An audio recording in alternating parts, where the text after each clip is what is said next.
Formative assessment has a lot of benefits, and at this point in our own work, and then there are compendiums of literature and meta-analysis that show that formative assessment, and especially feedback, which is at the core of formative assessment, has one of the largest effect sizes and has the largest contribution to learner improvement. And for instructors, formative assessment provides information on where their students are. So it offers this diagnostic lens. So they are capable of pivoting the instructors, not taking it too far in the wrong direction, kind of take a step back, repeat, and help each learner individually. And in formative assessment, we are not judges, we are not arbiters. We are working with the learners on helping them improve the most.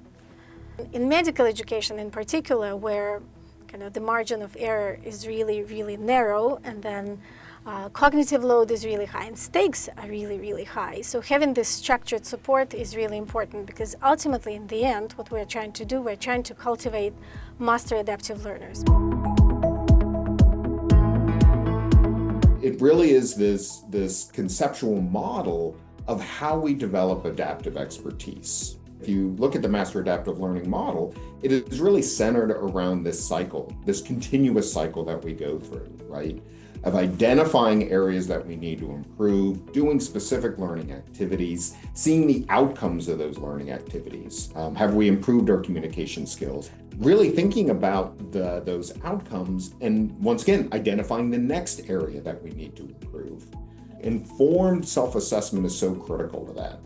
And when we talk about informed self-assessment, what we're really talking about is not only the learner having that metacognitive ability to reflect on their own performance, but also seeing how that performance looks externally, right? Getting some external data about how their performance was received, and really using their kind of internal notions as well as that external data to really identify those areas that they need to improve, or the areas that they can work on to once again just achieve higher levels.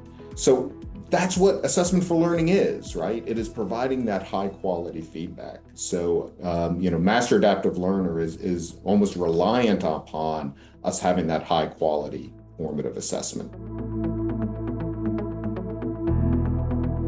So what we're doing, and this is based on best practices, really engaging in that self-reflection. And so as learners go through formative assessment, part of that feedback model is posing these self-reflection questions. What did you do well? What could you have done differently? And so it becomes automated. This is not a natural process. People don't typically do that. They do an assessment, they look at their scores. They don't really always stop and self-reflect. But if we intentionally build that in our feedback model, we're modeling to them that this is important. And then hopefully it just becomes second nature. And then when they move from the classroom to clinical practice, those skills that they've built will come with them, and they will be master adaptive learners and lifelong learners throughout.